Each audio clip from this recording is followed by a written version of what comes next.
Welcome back to New Orleans. I'm trying to combine a couple of words there. Apologize for some technical issues as we're back in a 38-38 game.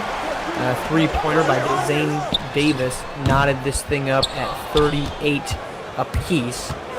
And Siege, an entertaining start to this one, but the first half was basically all, as you had mentioned, Deontay Joyce. 14 points, 7 for 7 shooting. Meanwhile, the stars for Rocky Mountain, Daquan McDougal and Justin Bell, a combined 5 for 16, and Joyce answers again. That's another dunk. He is unblemished from the floor. 40 apiece here in the third. My question, though, Joyce is having a great game. Justin Bell is not.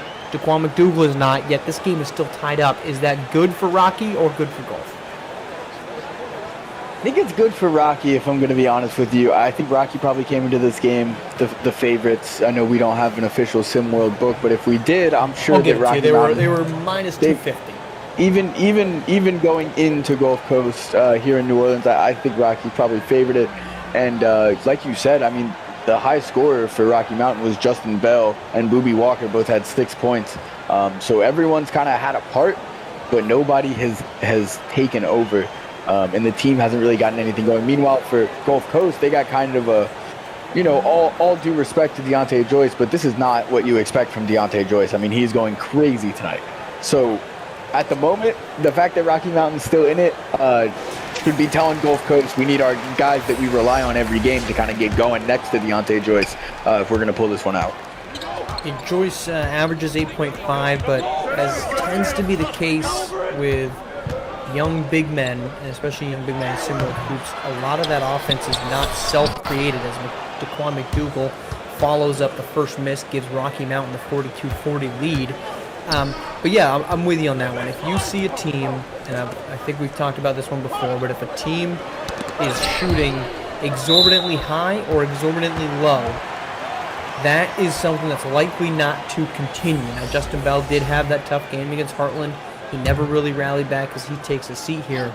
But if I'm Gulf Coast and I'm saying we are keeping their best player to a bad night, and now we're only up by 1 thanks to the Suno Chapa bucket, that does not make me feel very good about what the last 13 minutes of basketball is going to look like.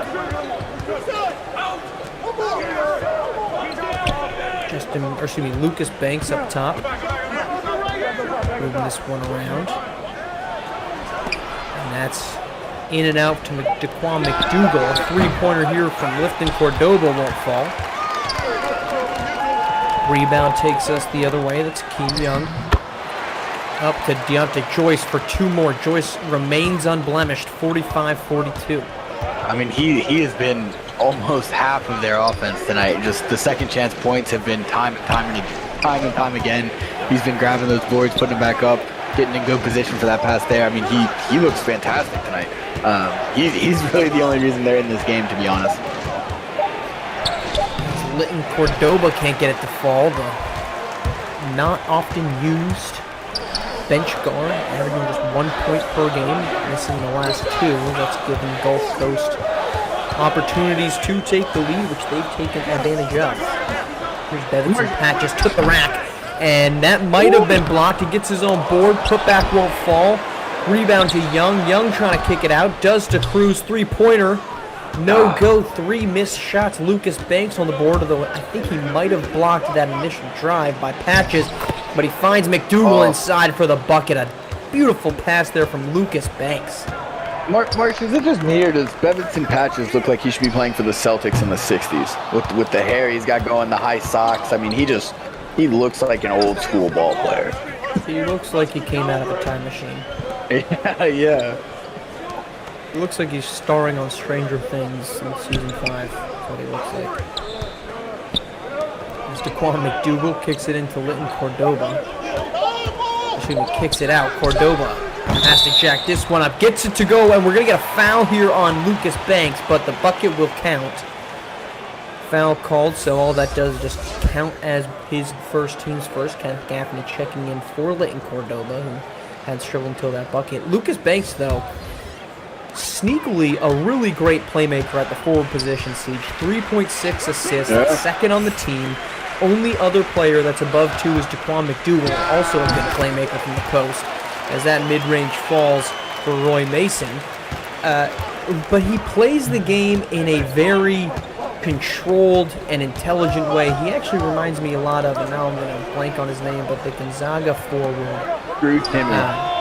Yes. Kind of reminds me of the not nearly as good of a post as the 3 falls for Gaffney. Not nearly as good of a post player. Timme is unrivaled, I think, from that general age range, but the playmaking ability from Timme. I kind of love that comparison you got there, Marsh. I think, like you said, he's very controlled. He's got a very good pace to his game. He's shifty without being overly athletic. And they're having to bring the ball up right here. I was about to say he is a point forward. He's a 4 who can run the point. You don't actually want him running your point, but he can facilitate an offense very well, and he's got some creative ways to score as well. So I do like that comparison a lot. And if he is able to develop some on-ball creation, and the fact that he's given the opportunity to showcase that here is a positive. As Bevinson Patches with the step gets the 2 to go. Gulf Coast back up by 2. I think if you look at Lucas Banks, if you allow that to kind of grow and prosper, I think that only makes him a very dangerous player in the long run. Oh, I absolutely think he is. And again, he's one of those guys. I talk about these guys a lot because I think when you look at the most well-rounded teams in the league, they have guys like this.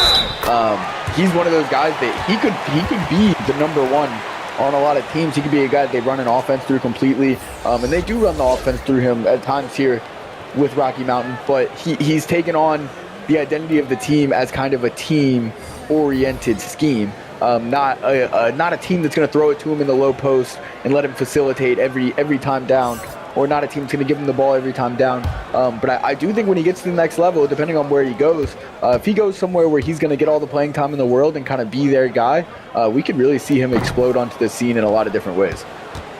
Edward Hamilton unable to complete the 3-point play before McCool called for a foul there. Justin Bell checks back in, though. We'll see how that works. And going inside immediately, though, to Lucas Banks.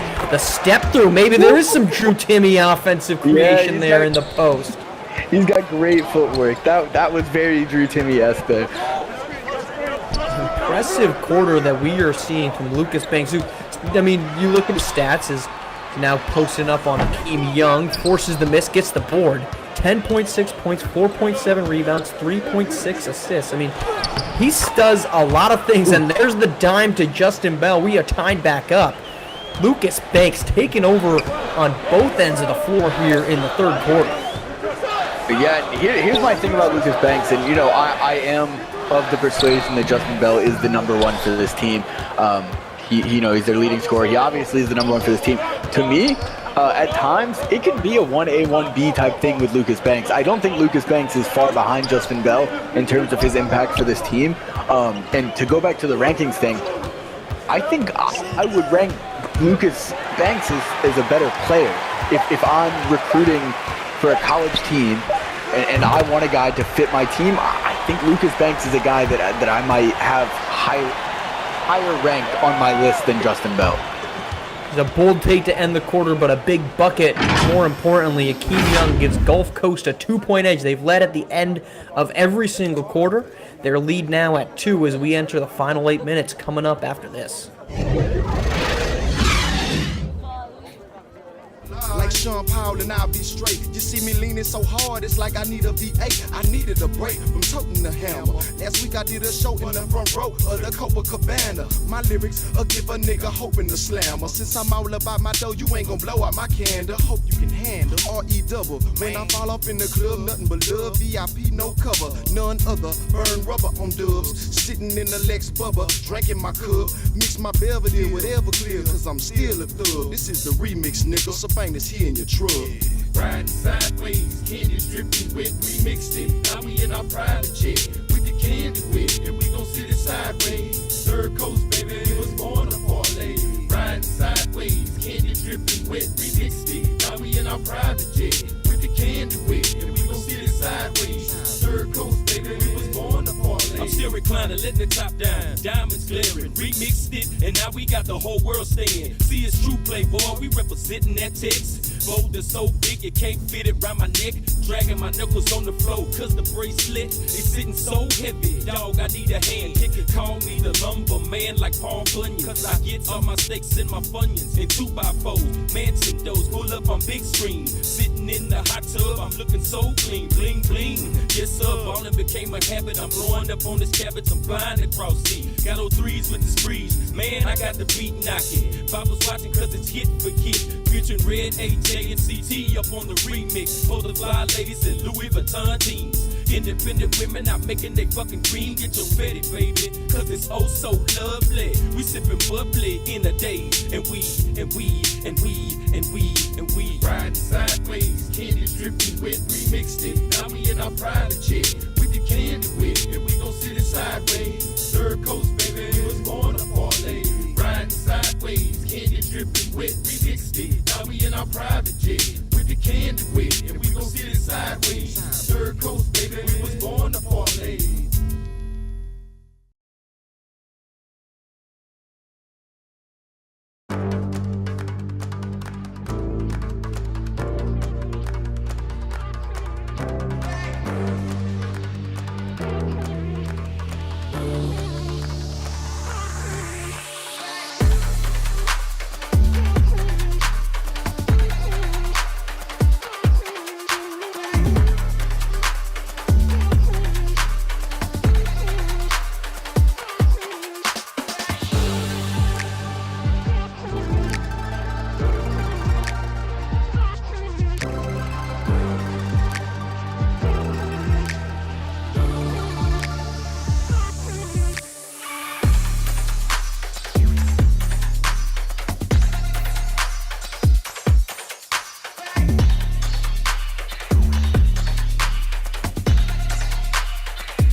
We're back, fourth quarter action. Gulf Coast lockdown on top, 55-53. We invite you to stay tuned in between the third and fourth games of our night for the post-up, hosted by Yells, and I'll actually be making my post-up debut tonight. So tune in for that chaos. I'll have to try to supersonic speed sprint to our fourth game of the night, Siege, as we're going to be up in Bellevue, Washington for reigning Treys Bay Area Breakers.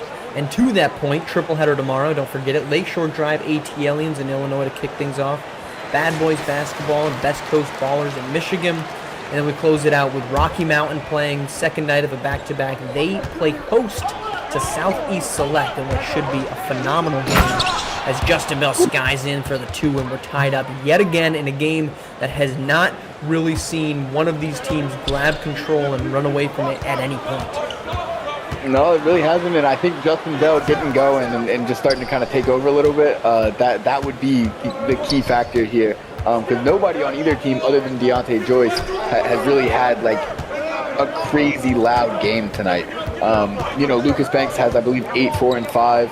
Like we said, very well-rounded player. Justin Bell is starting to kind of get it going more, but if he can step, and here he is right on cue. If he can keep doing that for the rest of this quarter, they're going to be able to pull this one out. Hold up now. Here comes Justin Bell, 4 points, entered with 8. There's 5 players on Rocky Mountain that had 8 points through 3 quarters. Justin Bell now up to 12. But yes, Deontay Joyce, 18 points and unblemished, 9 for 9, but actually only 4 rebounds in this one, as that's a turnover there from Akeem Young. Here comes Zane Davis. He's going to draw the foul. Can't get it to fall. Roy Mason called for the harm. 57-55 chance now for Zane Davis to add to that. Zane Davis, one of those aforementioned 8-point scores. Chance to get to double figures. And they're going to need some more double-digit scores. Those 5 guys with 8, if they could all get to double digits, that could be big for them. They just need those points. Gulf Coast could use some double-figure scores. De'Aaron Cruz has really struggled tonight. It's really been the Dante Joyce show. Not much from Suno Chapa, and not much from Akeem Young. The other 2 double-figure scores for this group alongside De'Aaron Cruz. Yeah, I mean, and it starts with De'Aaron Cruz, though. I mean, you're the guy, you're the number one. You kind of got to get it going, especially, it's one thing your team's getting blown out, you're not having a good game, it kind of is what it is. This is a tight game, and if you're the number one, you're the star for this team, you're supposed to be a top 20 ranked player in Sim World hoops, and there he is there, right on cue. He heard us talking about him, his ears were burning. But, yeah, you gotta step up. 59-57, bucket from Cruz, 6:30 to play. Must-win game for Gulf Coast. They're 2 wins out, 1 game out from the 8th seed. And the Queen City Kings lost. They are 2 teams separate Gulf Coast Lockdown and the 8th seed as they are staring up at SimWorld Asia Pacific. Must-win opportunity. I believe Asia Pacific took a loss today as well. I believe you are correct. I believe. That would be Justin a Bell. dunk from Justin Bell, but yes, to confirm your statement, Asia Pacific lost to Europe, and when Europe needed just as much, as they're now a game back of Atlantis for 8. There's going to be a lot of game backs must-wins, but this one for Gulf Coast really feels like it, considering they're 2 losses behind in the win column. Or excuse me, 2 games behind in the win column. Yeah, like we said, they're coming down to the point of the season where every game needs to be a win now for a team like Gulf Coast. Best case scenario, you don't just jockey yourself into the race, but you get maybe not that last seed if you can win out. Worst case scenario, you miss it. So every game matters from this point on for them. Bucket there from Roy Mason. Justin Bell can't get it to go. Daquan McDougal the follow, back up by 4. Rocky Mountain. Their stars have come out here late. McDougal and Justin Bell. Now, I wouldn't consider them their only stars, but at least 2 of their bigger ones. But it's been guys like Zane Davis, Lucas Banks, Ireland Early carrying the weight. And a deep 3 won't fall from Akeem Young, but will stay down here, tipped out, last touch by Rocky Mountain. 4-4-4 left in the 4th quarter. Call that Wendy's. 4 for 4. Put your 4s up. Beautiful, beautiful, beautiful. Keep in mind, 1st to 69 is the always referenced here by great. I'm not going to call you Siege Stradamus because too many of our SimWorld Hoops analysts have taken that moniker. So just by Siege. So 6 points needed here for Rocky Mountain to hit that magical number 69. First 69 always wins. You can just call me the big Siege Stradato. That's fine. Siege Stradato? Is that what you said? I like to compare myself to Shaq on a day-to-day basis. So, you know. So say it one more time. What is it? Siege Stradato. It doesn't work so well. I didn't get it didn't match like it did in my head. I'm gonna be honest with you, Mark. So we can scrap that one. We can scrap that one. I mean, let's just. Oh my goodness! Hold on, Akeem Young. Hello. Take a picture. 65-61. I mean, look, Siege. Whatever the actual Nostradamus, right? He was the original. Aristotle. It was just their names. So let's just roll with Siege and let's just get that to be on that same level. You know what? You're right, but I don't know what I'd do without you behind me, supporting me every step of the way. You're right. You're right. I'm me. I don't have to be someone else. Exactly. I'm me, bro. I'm Cody, bro. Let me be me. Yeah. Quote one of the greatest movies known to mankind. Rocky Mountain to the line. That's Justin Bell. Chance to extend the lead to 6. Gets the first one. Tune in again. We got the triple header tomorrow. Kicks off at 7. Lakeshore Drive AT Aliens. Bad Boys Basketball on Best Coast at 8. Rocky Mountain and Southeast Select finishes off at 9. So quadruple header tonight. triple header tomorrow. 7 games, 2 days. What more could you want? As the first day of summer is rolling around, and summer vacation for many of our American youth is either already has or on the verge of beginning. I can tell you what else I want, Marsh, a big plate of crab rangoons. Indeed, here's Akeem Young. I do want to see you get to your food of the day. I see the Deanie's Seafood sign in the back. But first, the most important thing, we have 69. Call it quits. That is it. Daquan McDougal has solidified who will win this game. Rocky Mountain. 69-63. Of course, this is not a Elam ending type scenario as Akeem Young gets 2. But I can't count the number of times the first to 69 has been wrong. Tonight would be the first if it were to happen in my unofficial recollection. Yeah, I mean, and the thing is, they didn't just get to 69, they hit the number on the head, which the Magic doesn't quite work the same if you go over it. There's Ireland early with the 69 Magic hitting a 3. It's 72-65 Ireland early, right. The number has to be directly on. Encourage everyone, if you're watching on YouTube, which of course you are, like, comment, subscribe, turn on notifications when we're live, the home of SimWorld TV. Make sure that you are up to date and you know when it's coming out. Certainly a great number of platforms on the SimWorld channel. When technology does work, the Marsh Pod, probably the lesser of all podcasts, the new Dirty Pod is out with Maestro. Don't sell yourself short there, Marsh. I love the Daily Marsh Rick Pod. Blaze. We're keeping rolling, Siege. The Daily Rick Blaze Pod around the table every Sunday. You got a podcast coming out or on the verge, do you not? I don't know. I don't know if I'm at liberty to say right now. Your NDA still in existence? I got something in the works. I got something in the works. SimWorld Today, it's on the way. Me and my friend D-Ron, we're cooking something up. We just want to be like you, just have a nice podcast, give our takes, things of that nature. So I'm excited for that one, and hopefully everyone else can be excited for it too. Well, speaking of being excited, we got 249 player of the game. Who you got? Deontay Joyce. Gonna be Deontay Joyce. They're losing. They're down by 7. He's player of the game. I know they're losing, but he's my player of the game. But all right, if I'm gonna give an official one for the winning side, I'm actually gonna have to go with Lucas Banks on this one. He kind of stuffed the stat sheet. He's not their leading scorer, but he had a big impact on both sides of the ball. Was dishing, was rebounding, was scoring a little. I think he kind of kept them in this game when Gulf Coast was on their run in the first half. I would agree with you there. The easy cop-out would be Justin Bell because he had a good fourth quarter that helped get them this lead, though certainly plenty of time for Gulf Coast to make a comeback, though Lucas Banks is the one. And real quick, before we get to real crunch time, food for tonight, what do you have here in New Orleans? Well, I got here a little early today, watched the game from my hotel down in the French Quarter, but I hit Cafe Du Mont for brunch, got some good stuff there. Some nice beignets, the powdered sugar. There's, the classics. Of course, I'll hit the all-important Deanie's Seafood Restaurant. Yep. Go find it. Go eat there. It's delicious. We're sitting here eating it right now. It's beautiful. It's just a beautiful place. Really fits the vibe. Great food. And then I have my plate of crab rangoons, which I actually brought with me in my backpack. So, yes, everywhere I go. I went to Deanie's first time I came here, and we got there it must have been a weird time. The alley-oop to Akeem Young is good. I promised it'll be the last. We'll start focus on a very good game here. It was surprisingly very empty at Deanie's. I was very surprised, but the food was phenomenal. So that's it. That's the gist of my story. Quiet at a staple.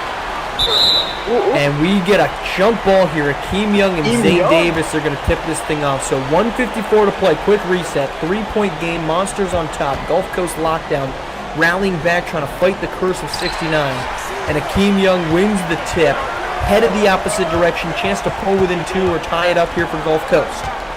Deontay Joyce has not missed a shot all game. Inside to Akeem Young. He's been huge in this quarter. He's got 3 dunks just in the fourth. Well, it's stuffed there by Lucas Banks. The great defense against Akeem Young. And Banks finds Bell for 2. A massive slam back to 5. And that's what we're talking about when you talk about a big who can do that, can get a rebound and just push it, because it's even less time for the defense to get set on the other end. You're not passing it off to a point guard. Lucas Banks can take it himself. Huge stuff, then the feed. Banks has been incredible tonight. His stat sheet won't look awe-inspiring, but he's been phenomenal. Here comes Suno Chapa, spin around, buckets. Ooh.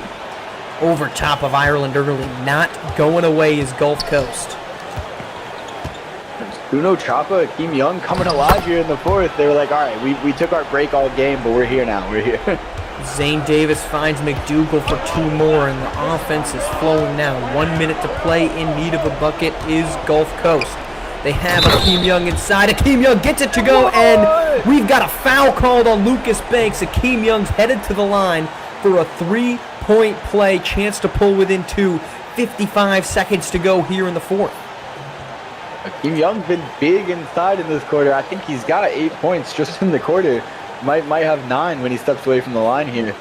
Just physically imposing. I don't know where he was all game, but him and Deontay Joyce look like quite the duo right now. Akeem Young, chance to pull within 2. Under a minute to play. Misses off the front iron. The commentator curse is in effect from Siege. 76-73. Justin Bell up top. Inside to McDougal. Double comes. They're going to call an offensive 3 seconds on McDougal. They were setting up for a wide open 3 for Siege, but an offensive 3 seconds is called. McDougal was doogling around too long in the paint there. You gotta watch that. You gotta have your head in the game. Here's Chapa to Young. Can't get it to go. Rebound to Banks. 30 seconds to play. No foul. They're going to try to stop him. Ireland early. The step back. Off the rim. Won't go. Rebound. Here we go.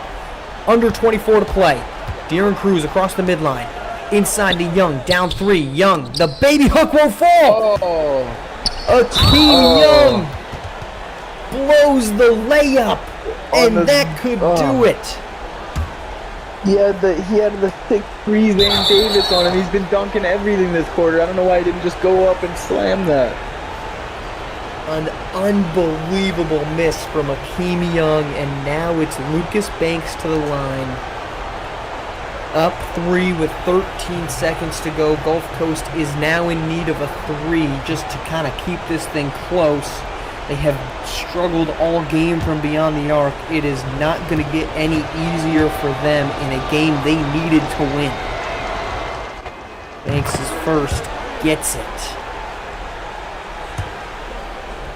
Lucas Banks. It's Timmy time. A massive night from Lucas Banks as he gets another. He had multiple feeds inside, great defensive stands when the Rocky Mountain Monsters needed him most. And 78-73 with 13 seconds is where we're at in a game that just felt it was back and forth throughout it. A run early on in the fourth quarter gave Rocky Mountain the lead, and just some poor execution by Gulf Coast late prevented them from rallying back. And March, you know I'm not afraid to do this. I'm going to call somebody out on this. De'Aaron Cruz was nowhere to be found in the second half. I think he had 1 bucket. It was a nice bucket. But, I mean, your team is locked in a battle, in a must-win game for you. I don't feel like he was aggressive enough. I don't feel like he even put up enough shots, let alone made as many as he could. And, I mean, this like we said all game, must-win for Gulf Coast. And it just a lot of other guys showed up. You got to have your star there in a game like this. I am not taking a victory lap on saying somebody isn't good, because the number of times we'll be wrong is going to far outnumber any number of times we're right. But Cruz has always been a polarizing player. He's very fast, he's very athletic, but his inefficiency at scoring, like you said, kind of came back to haunt Gulf Coast lockdown in this one. I'm getting flashes of Emmanuel Mudiay, but I'm sure it's just an off game. A missed 3 there from Cruz. They'll send Lucas Banks. They're padding his stat sheet here in this fourth quarter. He's got a chance to go to the line for 2 more. And now if you go and look at that stat sheet, I think you're going to comfortably say he was player of the game tonight. 78-73, chance to push it to 7. That should put it out of reach. No timeouts left for Gulf Coast lockdown. I mean, he definitely didn't get the triple-double. He flirted with the triple-double, but he got the triple-5 for sure, you know? So Which isn't nothing. that's impressive in itself at this level. So, I mean, he's doing it all out there. He keep playing like this, he makes Rocky Mountain even more of a contender if he can just continue being that guy that he's been tonight. An ideal second fiddle to Justin Bell could be coming up in Lucas Banks, as that miss will do it. 80-73, a big win for Rocky Mountain on the road. They'll head back for a home meeting with Southeast Select, but they're leaving the 7th Ward with yet another win. Rocky Mountain 80-73 over Gulf Coast. Stay tuned, post up coming up next. Still waiting for a big smile out of you. You're up 2-0. What's the story? Are you not happy, or you're only half happy, or Still to be happy about. you're up 2-0? Job's not finished. Job finished? I don't think so.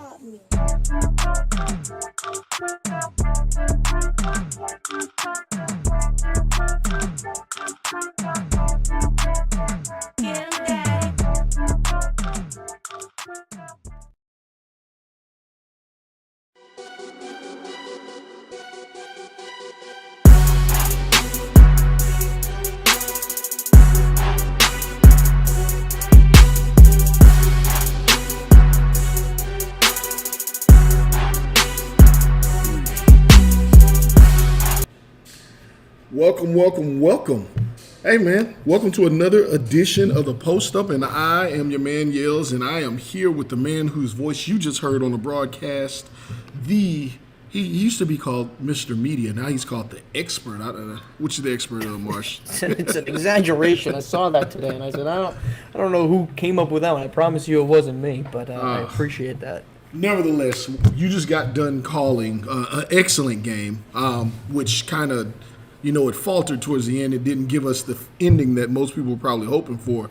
But I know I definitely had some takeaways from this game. You just finished calling it with Siege. Before I give my take on what just occurred, what do you make of how that game unfolded there at the end?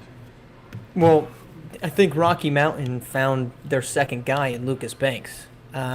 They've really turned the keys over to him as a playmaker. He had 7 assists in that one, 14 points, 8 boards.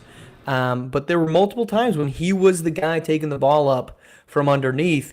You don't see that a lot from forwards. And when you have a guy like that, Siege kind of hit it on the head. It allows you to get into your action so much faster because you can just get it and go. I think Rocky Mountain has their number one in Justin Bell. They needed to find a number 2, and they did that with Lucas Banks arriving. I think this was the main arrival, but he's been good for a minute. He's a very talented player. I know he's not high up on people's scouting boards, but as you said, super skilled. I don't know if I'd call him a point forward or not. I'm not exactly sure. Why not? I mean, 7 assists and he flashed in those aren't like dump offs. He had a number of great times. Well, what I'm saying is I don't want to. I hate boxing people into a position. So Okay. I don't know exactly what he is, but what he is intelligent and skilled. 14 points, 8 rebounds, 7 assists, 5 of 8 shooting from the field. Only 1 turnover. He even picked up a block, and that's not uncommon. Or more so, it is not much different than what we've seen him do all season. Those are the kind of guys that make a name for themselves in the NBA at later times. Don't you agree? I do. I mean, look, if we're gonna nitpick, I'd love it if he shot threes a little better. He's made 3 on the season. He's 10%. So what is that? 3 of 30, I guess. You'd like to J.R. see... Smith has shot that in his career, and he's still considered a three-point shooter. Right, but I mean, small sample that's size. where you got to add to, I think, if you're Lucas Banks, because he's showed a great ability to defend. We've seen the playmaking. He has good post moves. He's not an explosive athlete, so No. I think you need to add an ability to stretch the floor. If you look at somebody like Kevin Love, who's made a long career out of it, because he added that perimeter game to his arsenal that enabled him to be a more well-rounded. I think Lucas Banks might be a better defender at this point in his career than Kevin Love, but if he can add that three. That's the only thing that I think he's missing at this point. Oh man, don't get me started on Kevin Love. I have mixed. He's a mixed emotions. That three ball where he really got let loose and then start playing with LeBron, that ended his career in my opinion, because he was a monster in the post with a 3-point game. Then he became a spot up guy. But I get your point. Let's head over to the other side though. In a loss, Gulf Coast. I'm not going to say it's going to put a nail in the coffin for their race to 1. Absolutely not, because it is an absolute dogfight over there. But Deontay Joyce, where'd this guy come from? I mean, he was heralded earlier in the season. Not a lot of usage, but I think we saw what he was capable of tonight. Well, we saw what he was capable of. The problem is, and I said it on the game broadcast, is that there's a lot of these guys, especially big men, that they have these games like this. They absolutely feast, but they do it because they're getting rebounds, they're getting set up. He had 3 offensive boards. I think he probably scored on all 3 of those after the fact. So that's 6 of his 18. He gets feeds inside. He's not going to work in the paint. And so if you are a vertical threat, which Deontay Joyce is, you can have a great game like this because you just are more athletic than the guy next to you. But I don't know that I watch this and I suddenly go, okay, yep, Deontay Joyce, he's on the come up. I think he's a great piece.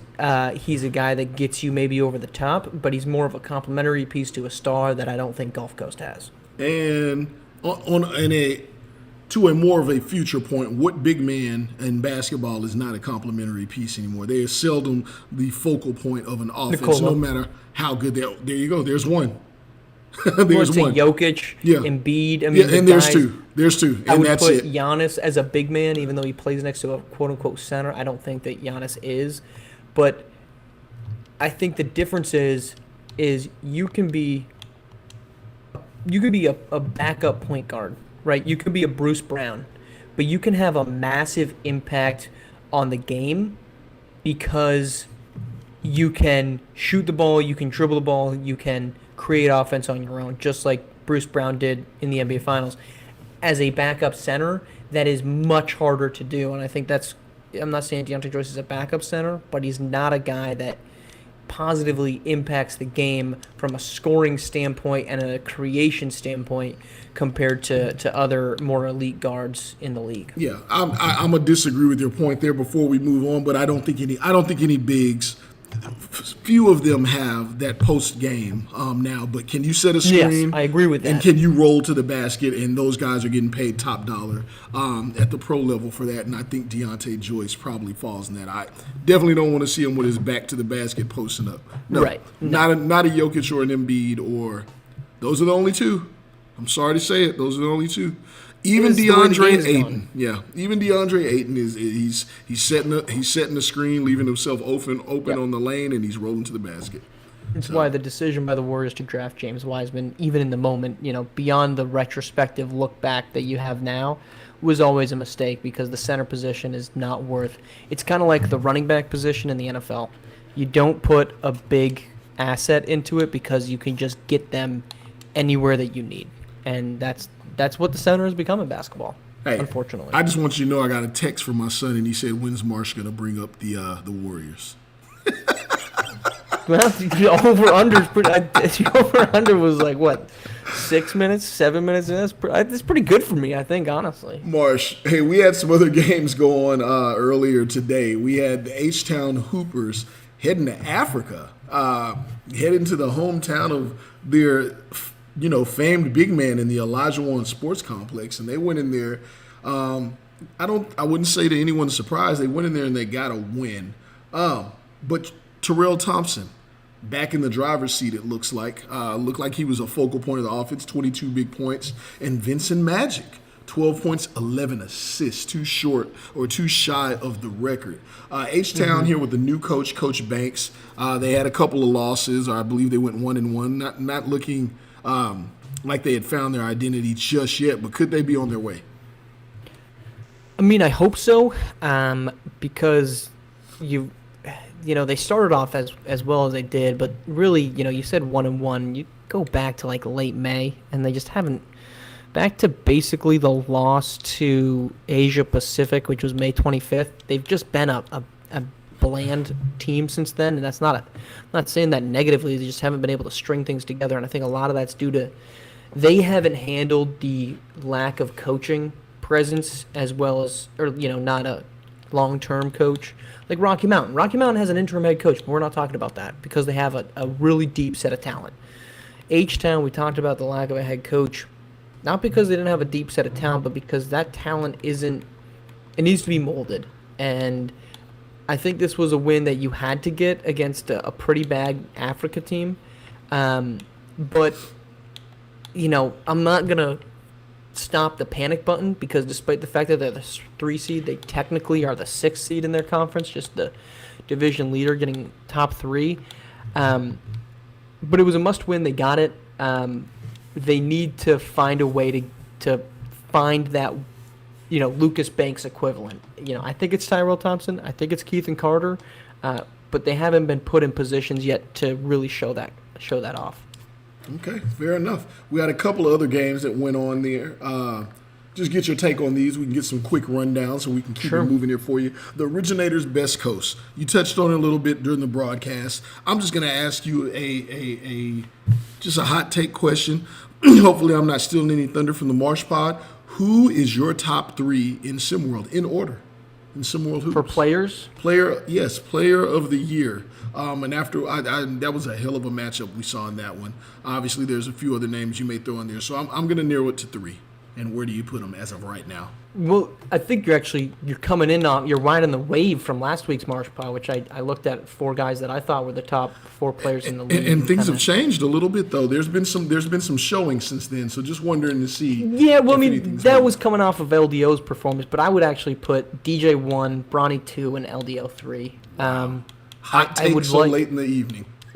Well, I would like LDO a little bit. I think he'd be better if he had somebody else that allowed him to just put up better. The usage rate is so high. That's the problem with it. It's like it's James Harden in Houston. He was really good, but he was never going to be number 1. Now, James Harden was never going to be number 1 anyway, but he's just asked to do too much, and LDO just doesn't have anything around him.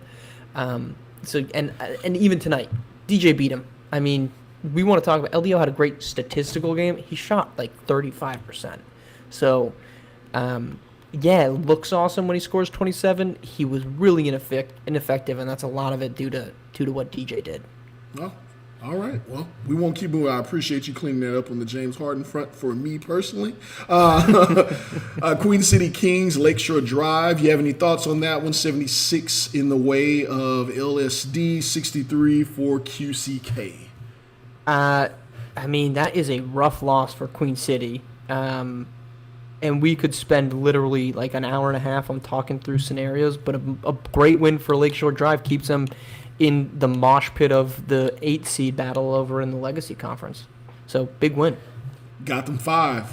20-point win over South America down in Brazil in Oscar Schmidt Stadium. Nobody talks about this with South America, and I don't know why. They started 5-0. They are 2-15 cents. Yeah. Nobody is talking about this.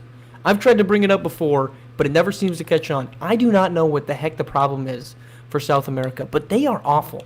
That's fewer wins than Middle East, who has 3 all season. South America is getting buoyed by that start. They are awful.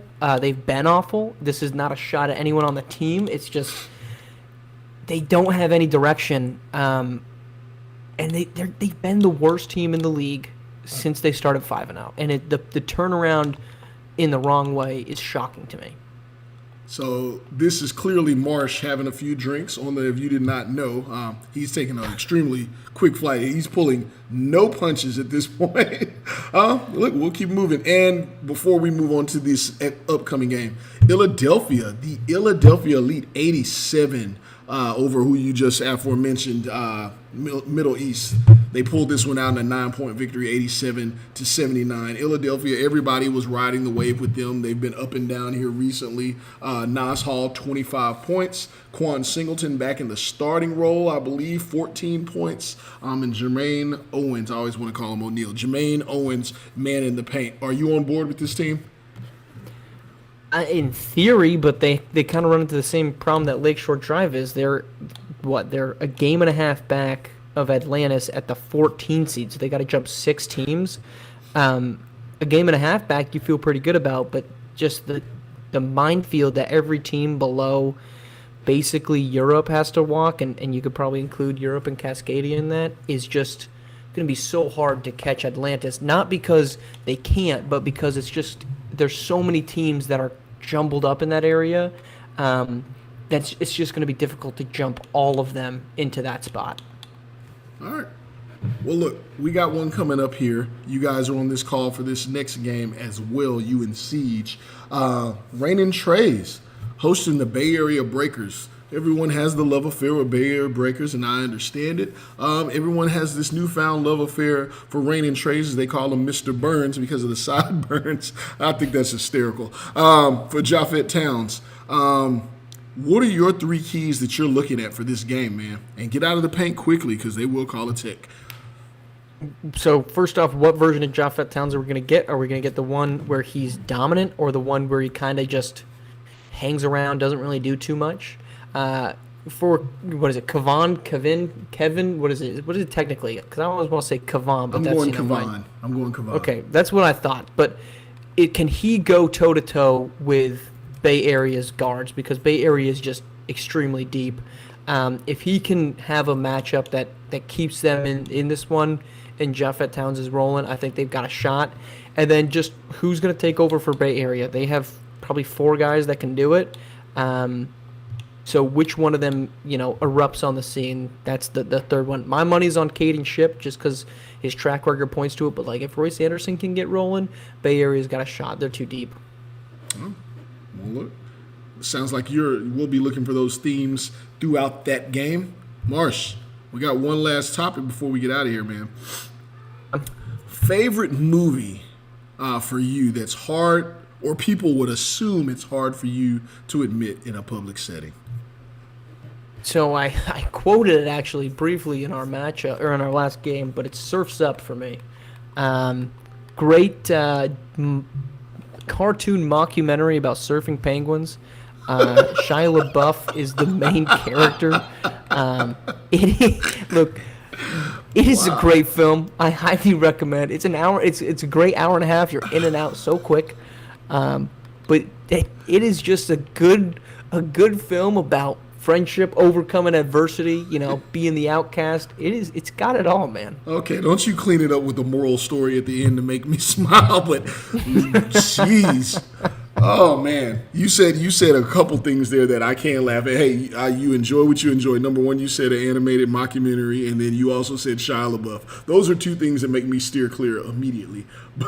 You're steering in the wrong direction. Then what's yours? What's Surf's yours? Up. Well, hey, everyone has theirs, so I'm sure you're gonna feel pretty much similar on my call. I tell you now, watch this movie at minimum once a month. It's something that helps put me to sleep, but I never go to sleep. I stay up and I watch it every time. It is my absolute favorite movie of all time, to be totally honest. And it is Mean Girls. I love it. I channel my inner Regina George every time I watch it. Yes, and I can quote the entirety of the movie, every single role. I love Mean Girls. So, yeah, this topic's a little hard for me because I have no shame, and I will admit that anywhere. That's a good movie. I'm with you there. Well, it's a good one. That's a good one. I'm not gonna fault that one. We'll run a SimWorld. SimWorld simulcast one day, and we'll all check it out for those who have not sat and enjoyed the genius of that movie. So, and then we'll follow it up with Surf's Up and yes, some Shirley Temples. Yeah, why not, man? Why not? All right, well, Marsh, it's been great having you here. I hope to have you back on the Post Up sometime soon. We have a big matchup coming up, Reigning Treys, Bay Area Breakers. Before we leave, I'm going to ask who you got. I'm going to go... I'll go Bay Area. They're too deep, so I'll stick with them, Bay Area. Well, there it is. It's the Post Up. You guys stay tuned. About 5 minutes or less, we'll have tip-off coming from the Rain Asylum. So stay tuned. Keep it locked. Appreciate you guys for joining the Post Up. See you next time. Peace.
Welcome to the the fourth and final game of our Juneteenth quadruple header. Thank you all for joining us. Happy Juneteenth to all. We are here outside of Seattle in Bellevue, Washington for the final game. It is Bay Area Breakers versus reigning Treys. I am joined once again in the booth by Siege. Siege, how was your trip up north? Oh, it was a beautiful trip up north. You know, great place here. I love the ambiance. I often find myself without sleep when I'm up here in Seattle, but other than that, I always love my visit. Very relaxed, very nice, and I'm excited for this showdown here. You got a stacked and highly regarded Bay Area Breakers team taking on a reigning Treys team, which has recently been getting a lot more spotlight. So excited to see who's gonna kind of take a spotlight at the end of the night tonight. Well, Japhet Towns has been the biggest name, or at least the bigger of all of those on on reigning Treys, but he seems like he's kind of been come and go. And I mentioned this when I was chatting with Yells on the post-up. What version of Japhet Towns are we going to get tonight? Are we going to get the one that's dominant, or are we going to get the one that tends to be a little strugglesome as the three there to kick things off for Bay Area? Well, and I actually have some insight on that, Marsh. I was speaking to Miss Towns, not his mother, but his grandmother, actually, on my most recent visit to Seattle before this. And she was telling me that she's noticed that he seems to play better when he gets a fresh sideburn trim the day of the game. When he lets it grow out and it's a little unruly, I think it's in his head, and so that's when he has those off games. But we'll just have to see if he got a trim tonight. I believe I heard rumors that he did get a trim 4 hours before the game, so we should be looking at a 30-piece from Japhet Towns tonight, Mr. Sideburn. Towns gets his first bucket to fall. You're talking about Bevanson Panthers feeling like he's coming out of a Boston Celtics Bill Russell era. I mean, Japhet Towns is coming from the 1970s as well. Oh, he fits that role. He fits that role well. But he's got a game. He's got a game that fits the modern day game. So.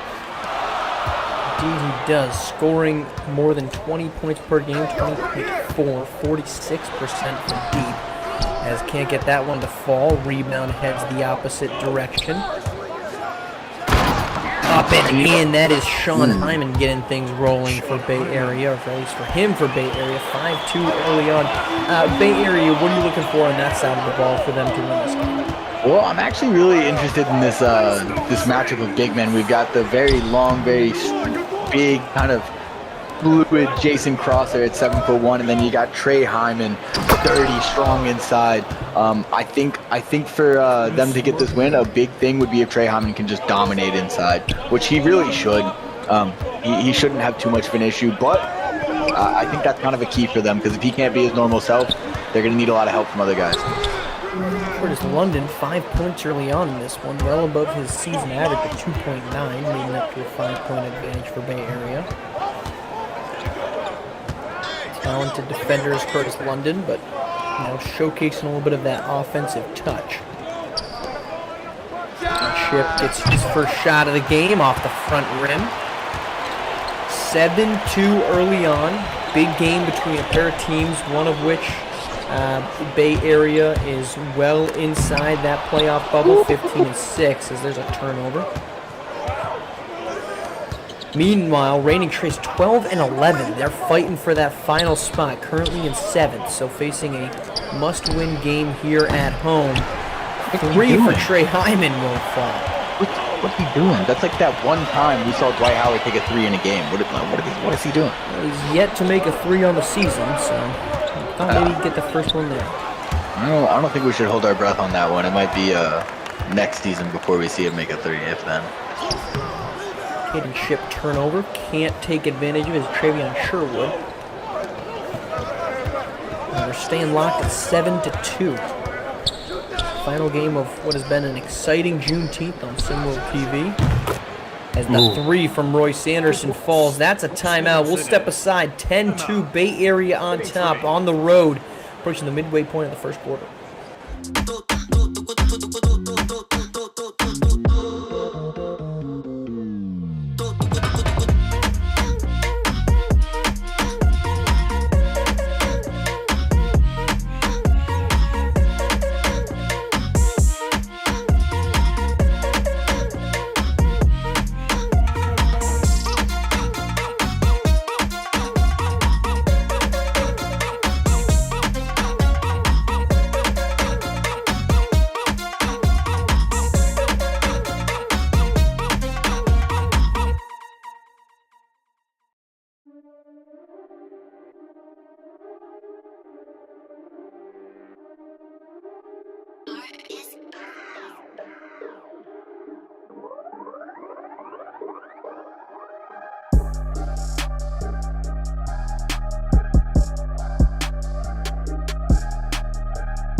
We're back in the Pacific Northwest. Reigning Treys trailing 10-2. Bay Area Breakers on top early thanks to a couple threes.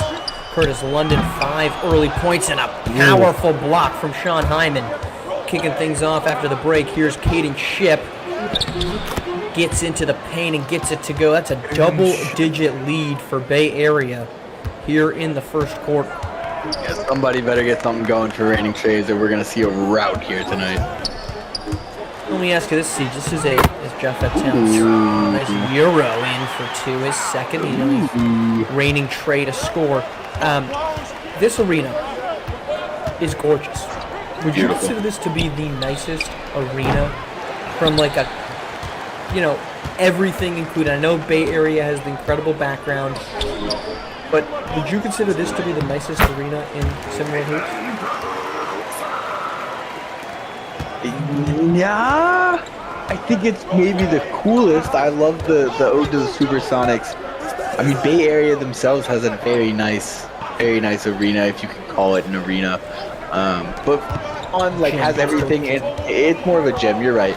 This is probably the nicest. No, never mind. Lone Star Basketball, I think, has the nicest arena. I mean, that's a big time arena. They just got they got the bills for it down there in Texas. So.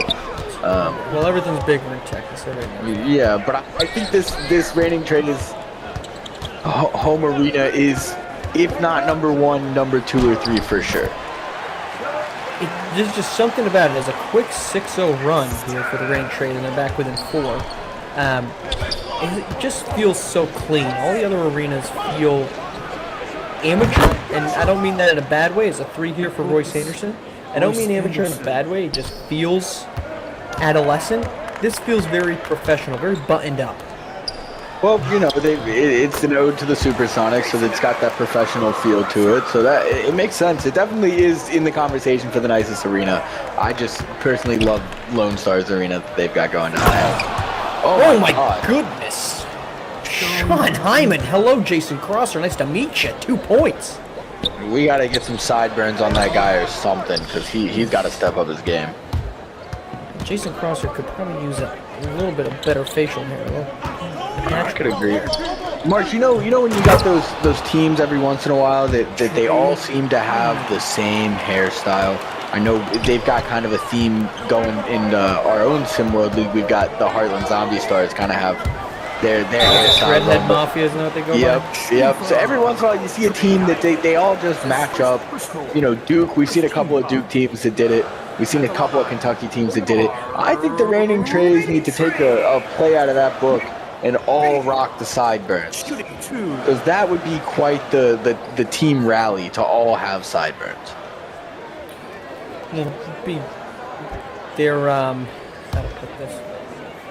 Their social lives may be negatively impacted by it, but sure, if they think in the goodness of team unity. We got hoopers here. They don't need a social life. It's ball and nothing else. And it would remind me of, if you've ever seen Semi-Pro, when they all put on the mascara for intimidation purposes. And most of those players had sideburns going also. I think they could, they're rocking the old school Supersonics themed arena. I mean, they could go with a full old school vibe. All put on the headbands, the high socks, the tube socks, some sideburns, maybe provide some intimidation. I don't know, if I'm going up against a team and every single player is rocking some sideburns and some tube socks, I'm a little scared. You know, I don't think that's the first thing that would come to my mind, but I mean, it's always worth trying, I suppose. I'm never gonna discredit an attempt as a 3 falls there. Okay, maybe not scared, but it might throw you off your game a little. You might not take them too seriously, and they could strike. They could really come at you. Some guerrilla warfare, if you will. Some guerrilla warfare with sideburns. Yep. You're getting it now. It might be the first time as Adonis Knight can't, or excuse me, Ricky O'Neal, couldn't get that to fall after the bucket there on the other end from Nick Beal. That 3 is off the front rim for the Reigning Treys. Yes, the team consistent. I mean, so long as it's not like the Yankees team consistent, where it's always everyone's got to have short hair and no facial hair. I always thought that was one of the lamer things in sports. Yeah, that's dumb. Shanahan to Hyman. Hyman over to O'Neal. Gets that deep 2 to go. O'Neal. What about, how do you feel about the blonde tips? You don't think everyone should just go with that? I mean, yeah, for Bay Area maybe, but it doesn't fit the Reigning Treys vibe. They need sideburns on this team. It does feel as if Seattle is just perpetually stuck in the past because of the rain. Yep. Under 10 seconds to play here. Here is Ronnie Shanahan up and in. Ronnie, get my name right. Duncan on Travion Sherwood and the harm. It won. That was a strong take. An impressive bucket there from Ronnie Shanahan. At the line for the Bay Area Breaker. Chance to push it to a 9-point game. So Bay Area jumps out to that early 10-point lead. Reigning Treys fires back, yet Bay Area still is going to have at least an 8-point advantage.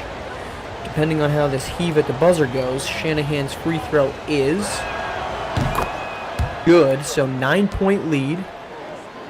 Barring a heave, they will have a massive edge. And that's not even close, so 9-point lead. Bay Area on top, 24-15. First 8 in the book, second quarter coming up after this.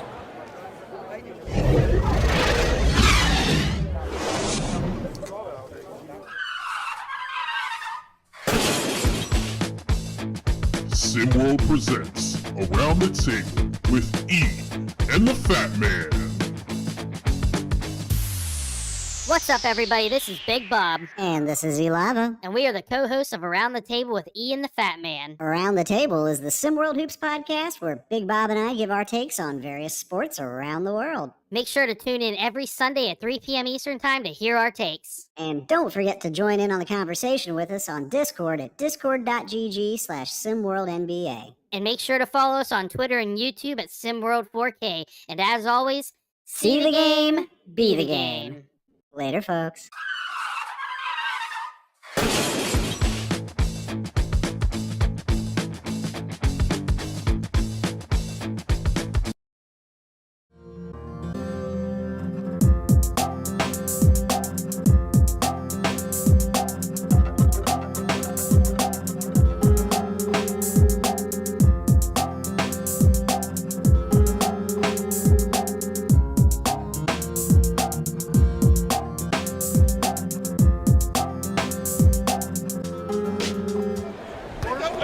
We are back here in Bellevue, Washington, the Rain Asylum. Bay Area on top. A struggling night from Japhet Towns. Just 2 buckets in that first quarter. We talked about it in the first as that one rims out for Bay Area.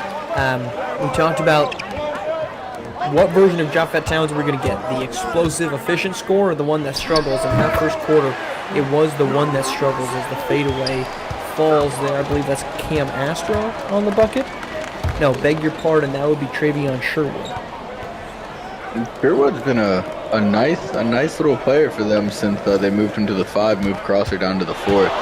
Sherwood's just a little bit more adept on defense, got a little better defensive timing. It didn't look like it there, but Adonis Knight, one of the 3 newcomers to this squad mid-season. Adonis Knight, 9 games. Ricky O'Neal, 6. And Sean Hyman, of course, 13. The rest of the squad all playing 21 outside of Blake Gillenwater, who's appeared in 18 games. Been on the roster the entire way. Timeout, though, Bay Area. Coach Pope does not like what he's seen to start the second quarter. Only a 2-point difference from the end of the first to right now, just over a minute in. 7-point advantage, 26-19, Bay Area on top. We invite you all, if you're interested in joining the ranks of SimWorld, whether that be as a player or coach, many openings, invite you to apply. That's through our Discord, discord.gg/SimWorldNBA. Submit your application there. A lot of unique openings. Talked about it with Roniel. There's an opening with the Rocky Mountain Monsters, actually, Siege, a team that didn't look like they're missing a coach, and it's a team we haven't talked about using an interim head coach. They have been thriving without it. They got a big win at Gulf Coast, but if you want to fill any of those vacancies, please apply at SimWorld through our Discord, discord.gg/SimWorldNBA. yeah, Rocky Mountain Monsters, that head coaching job is an interesting one to me because, like you said, they've been thriving without a coach. They already very much so seem to have a great offensive scheme going. They've got some decent defense. As a coach, I mean, on the one hand, you're like plug and play. Great, they're doing great. I'll go in, be a coach, get some wins. And on the other hand, it's like, ooh, what if I come in and maybe try to switch some stuff up? It doesn't. Yeah, I mean, that's kind of a tough one there. Taking those high-profile jobs are not easy. No, not at all, but it's an exciting job to take nonetheless. I mean, they've got a lot of talent. They've got a great scheme already. There are a couple of things that I think a coach could help with, and one of them could be kind of getting those guys other than Justin Bell kind of going and kind of making sure that they get their due every game and playing through them a little more, things like that, to kind of take away some of the inconsistency we've seen Rocky Mountain have this year. So there are definitely exciting things about potentially taking that role. Yeah, it's one of the, when we were, when I was kind of coming to the realization that was, in fact, an interim position. My biggest concern was somebody was going to walk in and take the ball out of Lucas Banks' hands. I think he's had an incredible season. He had a great game. But that was, coming in with a team that's established and not established in the way like a Best Coast Ballers or Showtime, where you say, okay, I'm coming in, I've got this system that works around a star, and like a legitimate star. Now, I'm not saying Justin Bell isn't a very good basketball player, but he's certainly not on the level of LDO or Bronny. That's difficult. You come into a system that's clearly operating, that's clearly working well, to be the one that has to take that to the next level is not easy if you're uninformed on what's gotten them to where they are currently. Is the layup for sure where it goes.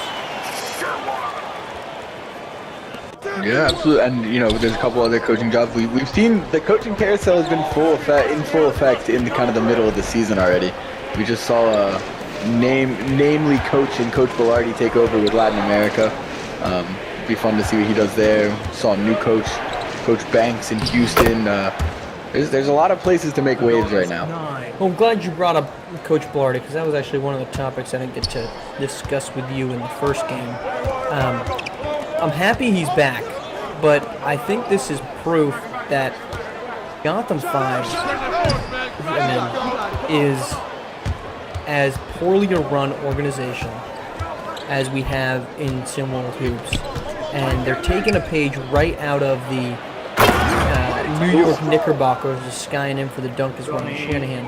The New York Knicks playbook of when the going gets only so slightly rough, we panic immediately. And that decision to fire him after a 4-game losing streak was short-sighted in the moment, but just even more astonishing the longer we get removed from it. I am really excited to see what he can do for Latin America, and bringing some flavor for international talent, which we just unfortunately haven't really had yet right now in some recruits. Yeah, absolutely. I mean, if nothing else, he's going to give them a little bit more attention, maybe a little bit more spotlight time when you got a coach with his name going over there. And I agree. I mean, I think it's good for the league. Get a little more spotlight on that international team. And hey, who knows what he could do with them by next season? Oh my God! Goodness. Ronnie Shanahan with the behind the back to the two-handed slam. Shanahan is, I don't want to say that. He has been a great piece to this bench for Bay Area, and you're going to get a lot of attention to their starters and the people that come off the bench, whether that be Dime Hardaway, Ricky O'Neal, Adonis Knight, whoever it is that's been moved relegated to the bench. They're all great. I'm not trying to discredit that, but Ronnie Shanahan has kind of just been a glue piece. He's not going to blow up for 15 points. He's not going to go, highlight reel after highlight reel, though that certainly was one. But he is a type of player that just locks in, does what's asked of him, and that pays off for Bay Area. It's going to pay off for him in the long run as well. Absolutely, and you got to have players like that on every team, especially on a team like Bay Area where you've got guys who could be stars on other teams taking those roles. Ronnie Shanahan is just a solid role player. Anywhere he would play, he'd be a great role player. Could he be a little bit more in the spotlight somewhere else? Yes. Do I think he's the number one? No, but so he is the prototype of, like you said, that guy that's going to be consistent in his role. He's going to come in, give you a decent number of input every game, not going to go off. But he's the perfect kind of filler for guys around Hayden Shipp and Trey Hyman, Royce Anderson, those kind of guys. He's a guy who doesn't need the ball in his hand every play.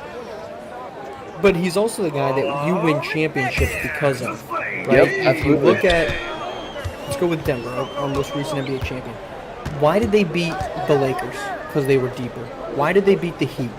Obviously, and this is not to discredit the star power at the top. Of course, Jokic is probably the best player in basketball. Jamal Murray, the fact he is not an all-star is purely, we talked about it, because of his injury situation. But they were deeper than every single team they played because they have a roster full of guys that are glue, that step in, that say, this is what I'm asked of, and I'm going to go out there and I'm going to dominate in that thing. Contavious Caldwell-Pope, I'm going to be a ferocious defender and hit threes. Aaron Gordon, I'm going to be a cutter who cuts with extreme aggression and defends the best wing on the opposite side. You need those types of guys to win championships. It's not a discredit to anybody, but I do feel like you were saying that's the role that Shanahan fits in best. Yeah, absolutely. It's definitely not a discredit. I mean, not everyone can be a superstar, a future Hall of Famer like a Nikola Jokic, or even on the level of a Jamal Murray. I don't know if we're going to put him in the future Hall of Famer conversation just yet, but not everyone can be one of those guys who can go out and get you 30 every other night kind of thing, or, you know, put up a triple-double on a moment's notice, things like that. But what you can do is, and this pays the bills just as much as anything else, find something that you're good at and excel at that thing. And that's something I think a lot of young players kind of need to hear at some point, because, you know, these guys are all very talented and in their own respects are some of the best, you know, high school basketball players in the world. You got to remember, as you go through the ranks of basketball, you're just going to play better and better competition. And if you can find a role that you excel at and be the best at that thing, there's always going to be someone cutting you a check to play basketball. So, well, to that point, Jeff Green, right, 15 seasons in the NBA. He was a top 5 pick, so this helps on this number that I'm about to give you. But give me a guess. How much money do you think in his career so far Jeff Green has made? A lot of money. I'm going to go, I mean, what, he's been in the league 15 years? 15. I know he had some decent sized contracts. I'm going to go like 160 million, something like that. I like how high you went, but they should have caveated and said, keep in mind the NBA's salary structure did not quite reach its apex that it's currently at as a nice passing sequence gets an easy bucket. So with that amount, I'll give you another guess there. What do you think he made? It's not 160. I'm going to go too low on this one. Is it 69 million? It's a good guess. 90 million over 15 right in the middle. years. That's a good guess. I mean, a lot of that is due to, you know, it's just early on. He wasn't, you know, a rookie nowadays. He was taken 5th overall. We get a timeout for Bay Area, so we'll jump into the Jeff Green history arc. The top 5 picks now are making, you know, $15 million a year. When he was drafted, again, 5th overall pick, his rookie salary was $3.05 million. Actually, the most he ever made was on a 1-year deal with the Magic at $15 million in the 2016 to 17 season. So, yeah, that's where he's come in. I mean, he did make a combined $15 million, a little over it during the 15-16 campaign with the Clippers and Grizzlies. But that's the point of this, is it pays to be good enough to be an 8th, 9th man on a roster. I'd say Jeff Green's probably the 7th man in Denver. Plays his role right, does things right. That's a lost art in SimWorld hoops, and I think it's something that, to get to our original point, Shanahan does well. He's not alone in that aspect. There's a lot of guys that do that, and it'll make the guys a lot of money if they either become that or accept that as their role at some point in their career. Absolutely. I think that part right there, accepting that as your role, and one, by accepting it, you're going to be better at it because you're going to work on that craft, you're going to get better and better and excel more and more in that aspect of the game. And 2, I mean, if you're a guy who they want you to play a role, but you're kind of like, nah, I can do it all, I want to be a superstar, you're not going to stay on a roster long. I mean, we've seen guys who are supremely talented but weren't willing to take kind of that ego check, not last very long in the pros. So that acceptance is a big one.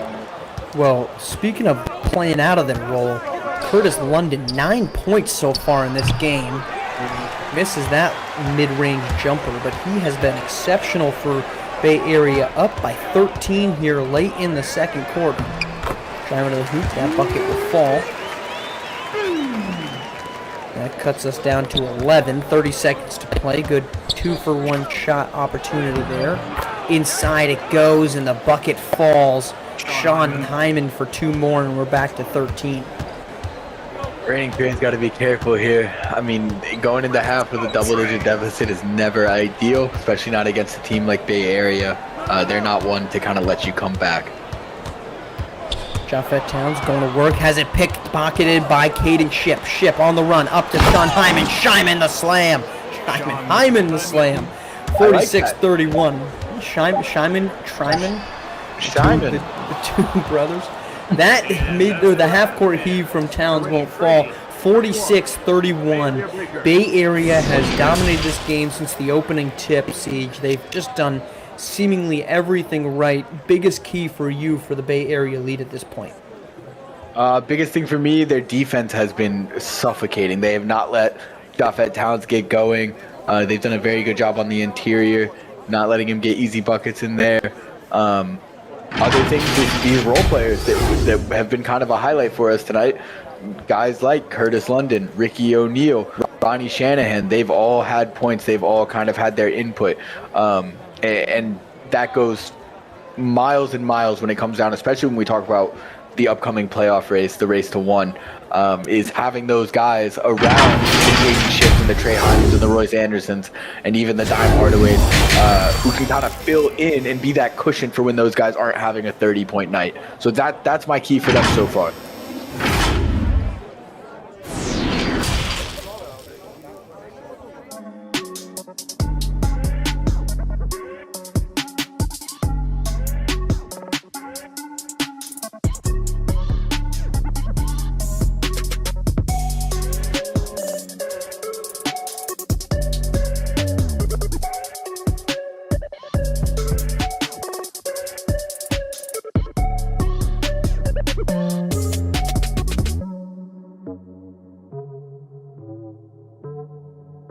The greatest trick the devil ever pulled was convincing the world he didn't exist.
Welcome back to Bellevue, Washington. Bay Area Breakers with a dominant first half. Shot 63% in the first 2 quarters, up by 15. Siege. My rule, as we've said before, a anomaly of a shooting night in either direction is always one that's difficult to trust. But with easy buckets like that, it's hard to see Bay Area blowing this one. 2 points from Caden Shipp, 17 points now, largest of the game.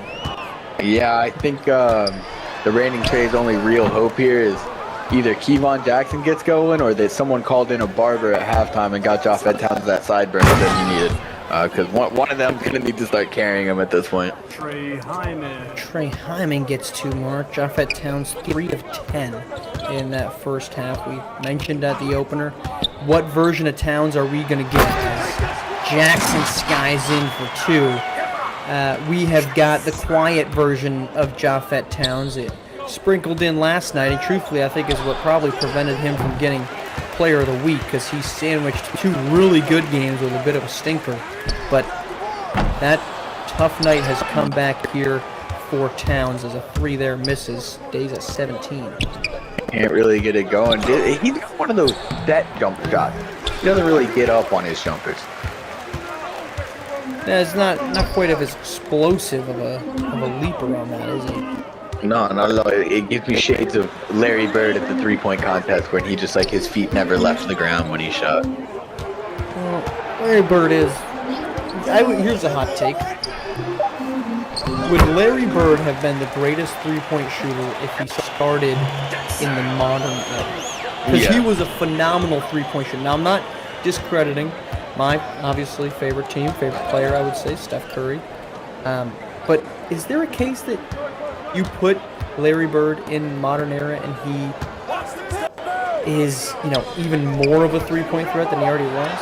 I have this discussion about Larry Bird in the modern day era at least once a week with somebody who doesn't. I had it with someone recently who told me that he would be an average player in today's league, and I'm like, you're ripping.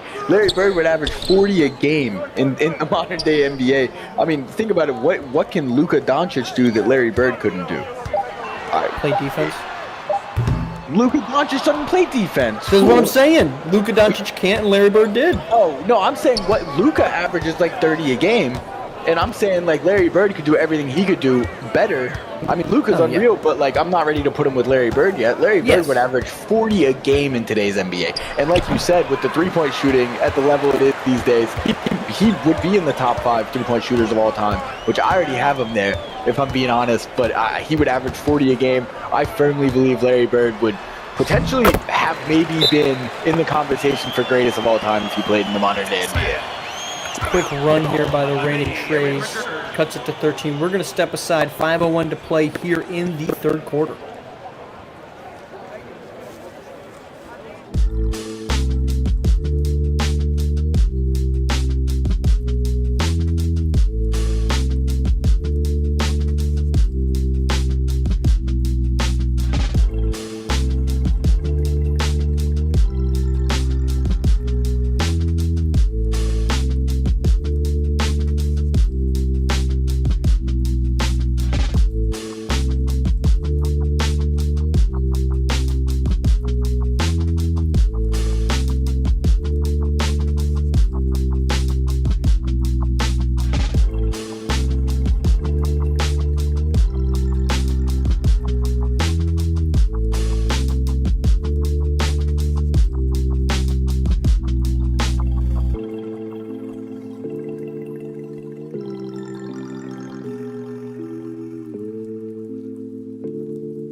Welcome back. Bay Area lead dwindling down to 13, 50-37. The reigning Treys on a bit of a run here, approaching the midway point of the third quarter. 50-37. Ronnie Shanahan checking in here for Bay Area. Almost a wholesale switch for the Breakers. Corey Sanderson step back.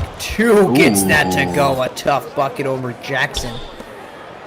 Stops the bleeding for now for Bay Area, as their lead had, as we said, dwindled down just ever so slightly. But a quick timeout. Dre Pope, the head coach for Bay Area, never one to take that opportunity lightly, but an answer on the other end. Cam Astro, another guy who looks like he could play for the Celtics in the 60s or 70s. And I'm not going to lie, I think Jason Crosser looks like a 60s, 70s type basketball player too. Certainly Crosser, like I said, he's with letting the facial hair come in a little bit better than he's had so far. He's an awkward looking fella for sure. Awkward looking, lanky too. He's got it all. Which means he's probably going to be phenomenal at basketball. Rebound there, heading the other way. Curtis London, who had a great first half, 9 points from London. Getting the interjection into the starting lineup. Here he is, our guy Ronnie. Ronnie 2K. How do you feel about Ronnie 2K? I stopped paying attention to Ronnie 2K so long ago. Shanahan buries a 3. I think that's probably smart. Yeah, he annoys me. 57-39. Bay Area on top. Driving to the rack, Japhett Towns. Finally looking a little bit more aggressive. It seemed like he was a little timid, taking some poorly decided shots in that first half. That a much better one. Got to his spot and took over. Here's Shanahan left open. Doesn't take the 3. Crosser goes under the screen, but Shanahan can't make him pay for it. Towns trying to get going. Again, 3 for 10 in the first half. This is a deep off-balance 2 that won't fall. And he's just not having. It's not his night. Kevon Jackson hasn't really kind of stepped up and filled that either. It looks like a game that they would be down by 16, and lo and behold, they're down by 16. Certainly not a good one. Royce Anderson, a step back 3. If he had hit that one, we might as well started this one. Started the bus, get the plane ready to send folks home, because that would have been a dangerous one. Here's a pull-up, and on one possession, Towns looked like he might have been coming out of it, but instead he's regressed to some ill-advised shots here in the third quarter with his team down by 16. And a great take from Shanahan. Tough bucket to go. Goes anyway. 59-41 over top of Travion Sherwood. I'm loving Ronnie Shanahan tonight. He looks like a starter level player. He looks like a guy who could be a number 2 somewhere actually. Well, Shanahan and London, both guys not typically used. Shanahan averages 3.7, London 2.9. They're not guys that are typically called upon by Bay Area. As to the rack goes Ricky O'Neal. O'Neal too, 6.5 on the season. He's probably got 2 or 3 buckets, but Shanahan and London in particular have really stepped up, and there is a kiss the floor type of step back, but unable to make him pay was Towns. Moment too big, pissed down his leg, unreal. And you mentioned Larry Bird being, considered differently. Is there any other young or older player that you think, you don't have to go as outrageous as top 5, but any other young or older player that would have thrived in the modern game? Well, I know you just said I shouldn't go top 5. I'll give you another guy who's in my top 5.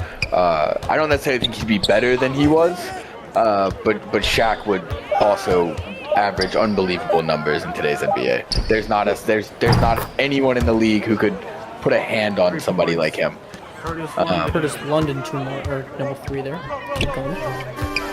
They give maybe one that's a little more low key. Not like a guy like that. Another guy who I think would be even better than he ever was, Drazen Petrovic, who already is highly regarded as one of the better shooters of all time, in my book anyways. But I think in today's game, there's no reason he wouldn't be a Klay Thompson level player. He was very much so like Klay Thompson before Klay Thompson existed. I think Petrovic would be an all-star in today's NBA. Speaking of 3-point shooters, Royce Anderson buries a triple. We've got a 22-point game. End of the third. Bay Area running away with this one on Juneteenth in Bellevue, Washington.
Welcome back to Washington. Fourth quarter just about to get underway. Bay Area Breakers likely to pull away with this one, up by 22 on the reigning Treys, as they could pull within a tie of Southeast with a win atop the Legend Conference. A tough loss it could be for reigning Treys, who dropped them to 500. Unleash the weapon. Well, here's another. This is actually a take I agree with, but it's one of my. NBA draft is coming up on Thursday, so I think this is a timely opportunity to bring it up. But it was 2020, and it was again, I'm as a Warriors fan following closely what they were going to do, and the question was, who were the Warriors going to take number 2? And I talked about James Wiseman briefly with Ron Yale during the post-up. But I saw somebody on Reddit, always a great place to go if you're looking for honest, reliable content. And keep in mind, 2K21 had not yet come out yet. 2K20, so 20, whichever one it would have been 20. And somebody commented, so all the draft classes that have been inputted into the game would have been user-created. And somebody had the audacity to say, I'm playing 2K right now, and James Wiseman is an all-NBA player. That's who the Warriors should take. And that's might be the single greatest take that I have ever heard when trying to claim if a player is good or not. No, it backs it up. It backs it up. James Wiseman, it was obviously the coaching he's received so far, because he's an all-NBA level player according to 2K. The best part is that it wasn't even like 2K's generated player, which is like 2K just skews ratings terribly for players in the NBA, but it was some kid that just made a roster, a draft class, and they just set James Wiseman's potential to 99, and we're like, good enough, I think this could be it. And this kid thought it was like, he's like, why is it hard to be an NBA GM if you just have 2K? I mean, he's got a point. On that topic, do you ever lay awake at night and wish they had taken LaMelo Ball instead of James Wiseman? No, LaMelo Ball was never going to be a good fit for them. I don't want to hear it. He's better than Jordan Poole. Is he? I don't know that he is. He's better than Jordan Poole. But it would have been a good fit. It would not have been a good fit. It's the same reason why Jordan Poole probably would be better served elsewhere. A no defense, just kind of guy that chucks. He's a hooper, right? LaMelo Ball is a great hooper. I don't know that he's a great basketball player. The problem is that what they should have done is trade back. But nobody wanted to trade up, so that wasn't going to happen. They say they liked Wiseman, whatever, if that's true or not, I don't know. I mean, their style of play never suits a big man like Wiseman. No. I think there was some talk that they should have taken Halliburton, but that would have just been this massive stretch. And I think, honestly, the worst thing that happened to the Warriors in that instance is the lack of a national tournament, because if we have March Madness and Tyrese Halliburton goes nuts, I think his stock rises. And just like, you look at Davion Mitchell the following season, he has a great March Madness, and he ends up becoming like this lock for the Kings when at 9. I think a similar instance could have happened, and Halliburton goes higher than where he did. But it messed up. I wasn't in love with it, but no, I went to take on LaMelo Ball. I don't think it would have made anything any better. Well, I mean, worst comes to worst, you wouldn't still have LaMelo Ball, which is what happened with James Wiseman. So. Well, I mean, I guess the only argument you could make is that LaMelo Ball was more likely to have more trade value than James Wiseman. But I mean, like, even Patrick Williams wouldn't have been a terrible pick. He went 4 in that draft. He would have been great with the Warriors. So it's just, I think Wiseman. So there's two things. The pandemic hurts the Warriors from a drafting standpoint because March Madness doesn't happen. But also James Wiseman only playing 3 games that season is also, like, if he plays a full season, it's the what if, right? You play the sliding door conversation, which I always love when Bill Simmons does. if James Wiseman doesn't get suspended, what if? What happens? I don't know. He might get exposed as just a player that doesn't have the basketball intelligence that you might be looking for. Or maybe he becomes so great that the Timberwolves think they clearly thought they compared two big men together. Maybe they think they could earlier, and that Anthony Edwards falls to 2. Yeah, a lot of what ifs, but never really the right call. No, you never know. That's why it's so impressive what the Warriors did with their drafting to create their dynasty. I mean, hey, it's still cooking, right? I mean, you're only 1 year removed from a championship. Oh yeah, I mean they are still cooking. Now I'll ask you this while we're on the Warriors topic, and we're talking about players they drafted who created that. Draymond Green, do you want him back? Oh yeah. If he and this actually, I did. Do you want to pay him? So I said this on the podcast that never gets aired. So this is great. We're just slowly dripping the content. If he's not there, they're not winning a championship. Their championship window closes. Now that's obviously moves could be made to open it. So long as you have Steph, you have a chance. But like as currently constructed, without Draymond, they don't have the defensive capabilities. But I would try to get him on like a 2 for 63 type of deal. You know, if you can try to get him down to 20, I think that's a good one. I don't know that he's going to accept that, but my biggest fear is that he's going to Lakers. I was about to say, I think he's going wherever LeBron is. It's the weirdest thing for him. He feels like LeBron. He has more of a loyalty to LeBron than he does to Steph, the guy that he's like played next to. It is so strange to me. He just loves LeBron. Right. He loves him, but yet he's played with Steph Curry as a massive slam from Trey Hyman. Yet he's played with maybe the second most influential player of this generation, and yet he doesn't appear to hold him in higher regard than he does LeBron James.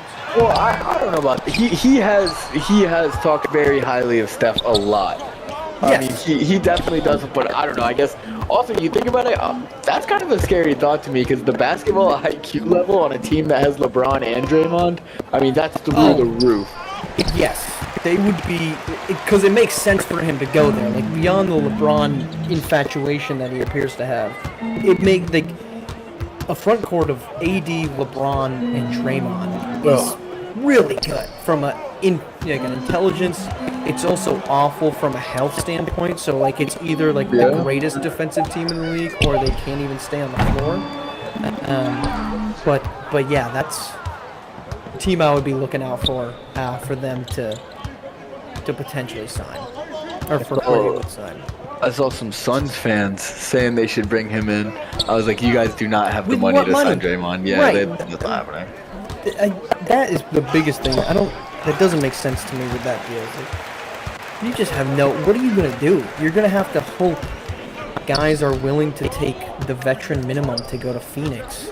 Yeah. And be like, what? Ring chasers. They're looking for ring chasers, 100%. But like, you're not even going to get any shots. No.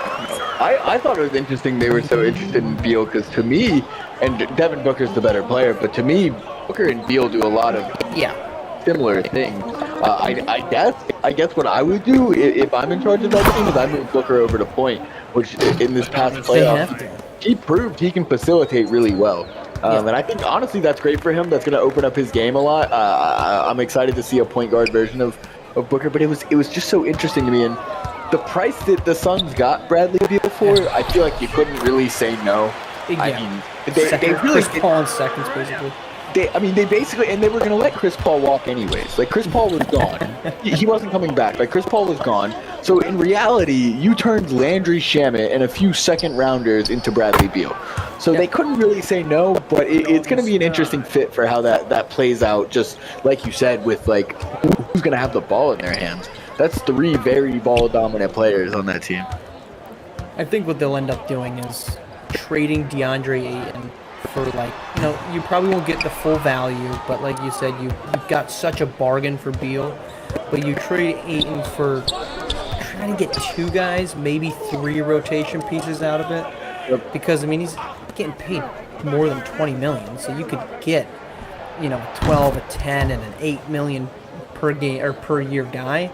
Fill out your roster on that. That's what I would personally try to do. Maybe just try to flip him to a team that's trying to rebuild, that might have a couple assets that they're trying to, offshoot. Maybe you flip him to like Detroit, although Detroit has enough big men for Bogdanovich. Something like that. I think that's coming up. Yeah, I think that'd be a good move for them. I am not high on DeAndre Ayton, so if I was an opposing GM, I don't want him. I'll give you a bag of chips for him, but no, the center in the modern NBA, unless you're Jokic or Embiid, is a non-starter. But that is it for us. Thank you. Man, Brook Lopez is all right. Thank you for tuning in. 88-54, Bay Area wraps it up. They are moving into a virtual tie across the top of the conference. For my partner in the booth, Siege, we hope you all had a great Juneteenth. Thank you again for joining us. And always, see the game, be the game.